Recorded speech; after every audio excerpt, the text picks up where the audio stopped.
जय महाराष्ट्र विद्यार्थी मित्रांनो, मराठी माहिती केंद्र या युट्यूब चॅनलवर तुम्हा सगळ्यांचे स्वागत आहे. विद्यार्थी मित्रांनो, 2025 ची DMAR ची पदभरती आहे. या पदभरतीबद्दल आपण पूर्ण डिटेल्स मध्ये प्रत्येक छोट्या छोट्या टॉपिक वरती व्हिडिओ घेत आहोत. तुमच्यापर्यंत डिटेल्स मध्ये माहिती पोहोचवण्याचा प्रयत्न करत आहोत. बरेच विद्यार्थी वेगवेगळ्या टॉपिक कमेंट्स करत आहेत, त्याविषयी सुद्धा माहिती आपण देण्याचा प्रयत्न करत आहोत. बऱ्याच विद्यार्थ्यांचा आता पहिली रिस्पॉन्स शीट आलेली आहे, त्यानंतर सेकंड रिस्पॉन्स शीट कधी येणार आहे याकडे सगळ्यांचं लक्ष लागलेलं आहे. सगळे विद्यार्थी खूप उत्सुक आहेत. विद्यार्थी मित्रांनो, त्याबद्दलच आता मी तुमच्याविषयी एक माहितीच्या आधारावर काही गोष्टी डिस्कस करणार आहे. त्या सुरू करण्यापूर्वी बघा, 2023 ला जी पदभरती झालेली होती, या पदभरतीमध्ये खूप सारा वेळ लागला होता. नॉर्मलायझेशन मध्ये मार्क विद्यार्थ्यांचे जास्त प्रमाणामध्ये काही विद्यार्थ्यांना मार्क मिळाले होते. त्यामुळं ती जी केस आहे ती न्यायालयापर्यंत गेली होती आणि त्याच्यानंतर निकाल आणि त्याच्यानंतर परत रिझल्ट, या सगळ्यांमध्ये 2023च्या भरतीला खूप जास्त वेळ लागलेला आपल्याला दिसून आला होता. परंतु 2025 मध्ये बघा, साधारणतः परीक्षा प्रारंभ झाल्याच्या नंतर 7 ते 8 दिवसाच्या नंतर पहिली रिस्पॉन्स शीट येत असते आणि पहिल्या रिस्पॉन्स शीटला कमीत कमी 7 दिवसाचा वेळ दिला जात असतो हरकती घेण्यासाठी. परंतु 2025 मध्ये आपल्याला पेपर लांबले होते, त्याच्यामध्ये सुद्धा 15 दिवस वेळ गेला आणि जसं शेवटचा पेपर झाला त्याच्यानंतर तिसऱ्या दिवशी आपल्याला रिस्पॉन्स शीट पाहायला मिळाली आणि फक्त विद्यार्थी मित्रांनो 3 दिवसाचा वेळ त्यांनी हरकती घेण्यासाठी घेतलेला होता.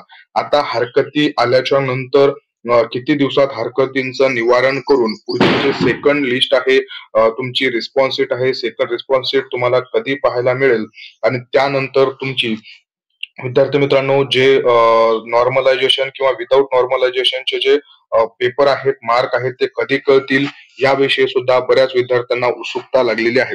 तर मी तुम्हाला थोडक्यामध्ये स्टेप सांगतो विद्यार्थी मित्रांनो. बघा, पहिली स्टेप जी आहे ती आहे तुमची फर्स्ट रिस्पॉन्स शीट, ती आलेली आहे. तुम्ही हरकती सुद्धा घेतलेल्या आहेत, हरकती घेण्याची वेळ सुद्धा संपलेली आहे.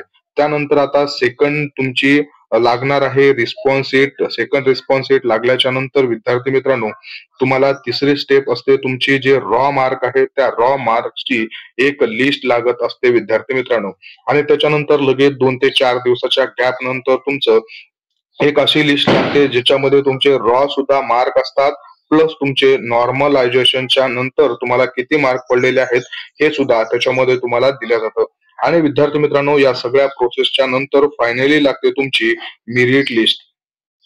मेरिट लिस्ट लागल्याच्या नंतर ते जे विद्यार्थी आहेत त्या मेरिट लिस्ट मध्ये विभाग काय करतो, आयोग आपल्या संकेतस्थळावर एक माहिती प्रसिद्ध करतो आणि त्याच्यामध्ये ओपन कॅटेगरीतल्या या सिरियल नंबर पासून तर या सिरियल नंबर पर्यंतच्या विद्यार्थ्यांनी डॉक्युमेंट व्हेरिफिकेशन साठी यायचं आहे, किंवा मग कॅटेगरी मधले असतील त्यांच्यासाठी सगळ्यांसाठी असं एक अनुक्रमांक देतं, सिरियल नंबर देतं. त्या सिरियल नंबर पासून ते या सिरियल नंबर पर्यंत मध्ये जे काही या कॅटेगरीचे विद्यार्थी आहेत त्या विद्यार्थ्यांनी त्यांच्या डॉक्युमेंट व्हेरिफिकेशन साठी त्यांना बोलवलं जात असतं. आता एक महत्वाचा मुद्दा आहे डॉक्युमेंट व्हेरिफिकेशन. डॉक्युमेंट व्हेरिफिकेशन विषयी सुद्धा मी तुम्हाला डिटेल्स मध्ये माहिती देणार आहे. आपण हा व्हिडिओ जो घेतलेला आहे, हा व्हिडिओ आहे आपला सेकंड रिस्पॉन्स शीट कधी येणार आहे त्याबद्दल. तर चला आपण आता डायरेक्टली त्याच्याकडे वळूया. हे मी तुम्हाला शॉर्ट्स मध्ये सिलेक्शन प्रोसेस कशी आहे हे सांगण्याचा प्रयत्न केलेला आहे. याच्यावर सुद्धा आपण डिटेल्स मध्ये माहिती घेणार आहोत, त्यामुळे तुम्ही टेन्शन घेण्याची गरज नाही. विद्यार्थी मित्रांनो, बघा, कल्याण डोंबिवली महानगरपालिका जी आहे, या महानगरपालिकेचे पेपर सुद्धा TCS या कंपनीकडूनच कंडक्ट करण्यात आलेले होते. आणि बघा, यांच्या ही पीडीएफ मी तुम्हाला याच्यासाठी आणलेली आहे की याच्या बेसवर मी तुम्हाला आपली सेकंड रिस्पॉन्स शीट जी आहे ती कधीपर्यंत येऊ शकते याच्याविषयी माहिती देण्याचा प्रयत्न करणार आहे. विद्यार्थी मित्रांनो, बघा, कल्याण डोंबिवली महानगरपालिकेची जी काही सेकंड रिस्पॉन्स शीट आहे ही येणार आहे, असं बातमी त्यांनी दिली होती 13 तारखेला. आपल्याला हे महत्वाचं नाही, आपल्याला महत्वाचं आहे TCS कंपनी तर्फे 9/9 ते 12/9 या कालावधीमध्ये कल्याण डोंबिवलीची जी परीक्षा आहे ही परीक्षा घेण्यात आलेली होती. आणि त्यानंतर विद्यार्थी मित्रांनो, बघा, ऑनलाईन परीक्षेच्या अनुषंगाने परीक्षार्थ्याच्या कल्याण डोंबिवली महानगरपालिका सरळ सेवा भरती 2025 अंतर्गत सेकंड रिस्पॉन्सिट इथून आपल्याला महत्वाचं आहे बघा, दोनच ओळी महत्वाच्या आहेत विद्यार्थी मित्रांनो. बाकीचा मी तुम्हाला फक्त एक रेफरन्स साठी घेऊन आलेलो आहे की टीसीएस कंपनी मार्फत 9/9/2025 ते 12/9/2025 या कालावधीत एक्झाम घेण्यात आलेली होती. त्याची सेकंड लिस्ट जी आहे ती 14/10 ते 17/10 या कालावधीमध्ये उपलब्ध करून देण्यात येणार आहे. म्हणजे बघा, या दोन्हीच्या मध्ये जो गॅप आहे तो गॅप आपल्याला 12 तारखेला पेपर झालेला आहे आणि या 9व्या महिन्यातले जवळपास 27 ते 28 दिवस आणि विद्यार्थी मित्रांनो हे 14 दिवस, म्हणजे ऑलमोस्टली त्यांनी 1 महिना लावलेला होता सेकंड रिस्पॉन्स शीट जी आहे ती रिस्पॉन्स शीट लावण्यासाठी. विद्यार्थी मित्रांनो, त्याच अनुषंगानं असं दिसून येत आहे की आपली जी रिस्पॉन्स शीट आहे ती रिस्पॉन्स शीट लवकरच प्रसिद्ध होऊ शकते.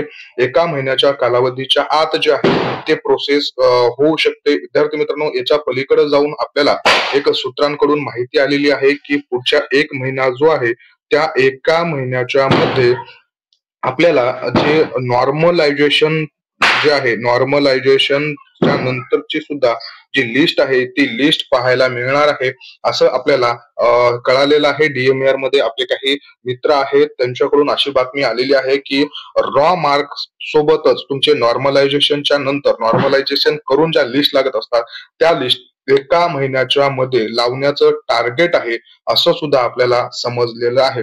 त्यामुळे विद्यार्थी मित्रांनो, पुढच्या 1 महिन्यामध्ये आपल्याला नॉर्मलायझेशनच्या नंतरचे म्हणजे आपले जे फायनल मार्क आहेत, फायनल मार्क्स जे आहेत ते आपल्याला पाहायला मिळण्याची शक्यता इथं टाळता येणार नाही, नाकारता येणार नाही. विद्यार्थी मित्रांनो, त्याच्यानंतर अजून एक बाब, आता टीसीएस जी कंपनी आहे या टीसीएस कंपनीला टेंडर देण्यात आलेलं आहे. टीसीएस कंपनीचं काम असतं एक्झाम कंडक्ट करणं.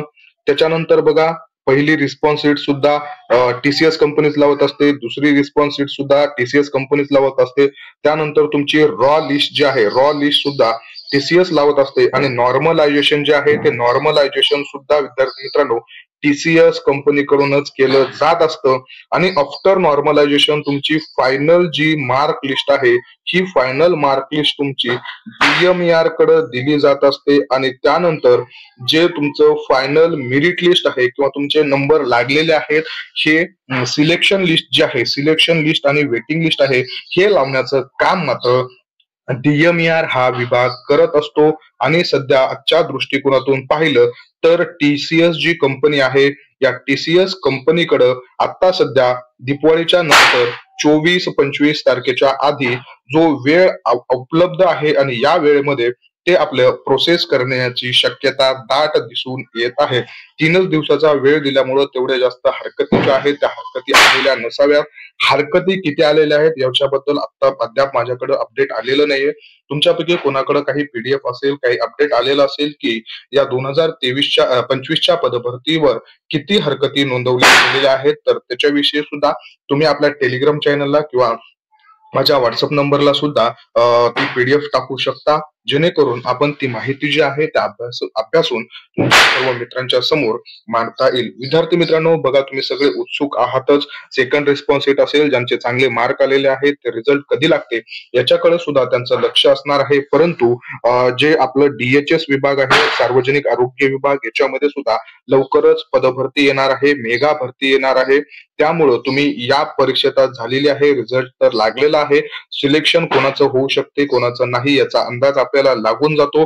ज्यांचं प्रॉपर सिलेक्शन झालेलं आहे, होणार आहे, जे विद्यार्थी 140 प्लस आहेत, लॅब टेक्निशियन किंवा लॅब असिस्टंट 160 प्लस आहेत, फार्मासिस्ट असेल किंवा 150 प्लस आहेत तुमचे अधीक्षक जे आहे आपला समाजसेवा अधीक्षक, अशा पदांसाठी त्यांनी निश्चित राहायचं आहे. आणि जे विद्यार्थी 90च्या कमी आहेत ते तर डिस्क्वालिफाय असल्यामुळे त्यांनी डायरेक्टली डीएचएस ची स्टडी करायला सुरुवात करायची आहे. या भरतीमध्ये गुंतून न राहता तुम्ही याला कॅरी फॉरवर्ड करणं गरजेचं आहे आणि डीएचएस कडे लक्ष देणं गरजेचं आहे. त्यामुळं माझं तर सगळ्यांनाच एक सांगणं आहे की रिझल्ट लागेल, रिझल्ट लागायला गव्हर्नमेंटचं काम आहे, वेळ लागत असतो. फायनल रिझल्ट लागून तुमचे नियुक्तीपत्र तुमच्या हातात यायला 4 ते 5 महिन्याचा वेळ जातो. तोपर्यंत तुम्ही रिझल्टची वाट न पाहता रिझल्ट कधी लागेल हा एकच ध्यास न ठेवता डीएचएस च्या पदभरतीचा तयारी करणं गरजेचं आहे. आतापासून जर तयारी केली विद्यार्थी मित्रांनो तर पुढील 2 ते 3 महिन्यामध्ये DHS ची तुम्हाला ऍड पाहून 4 ते 5 महिन्यांमध्ये एक्झाम सुद्धा कंडक्ट केली जाणार आहे. त्यामुळं तुम्ही आतापासून अभ्यास केला तर 4 ते 5 महिन्यामध्ये तुमचा जो प्रॉपर अभ्यास आहे तो होऊन जातो आणि त्यानंतर तुम्हाला सिलेक्शन पासून कोणीही अडवू शकणार नाही. चला तर आज आपण सेकंड रिस्पॉन्स शीट कधी येणार आहे, कशा पद्धतीनं सिलेक्शन प्रोसेस आहे याविषयी सुद्धा थोडीशी चर्चा केलेली आहे. विद्यार्थी मित्रांनो, तुम्हाला दिलेली माहिती आवडली असेल तर व्हिडिओला लाईक करा, चॅनलला सबस्क्राईब करा. अशीच नवनवीन माहिती मिळवण्यासाठी तुमच्या मैत्रिणींपर्यंत चॅनल शेअर सुद्धा करा. सगळे PDF नोट सुद्धा मिळवण्यासाठी टेलिग्राम चॅनल सुद्धा नक्की जॉईन करा. धन्यवाद.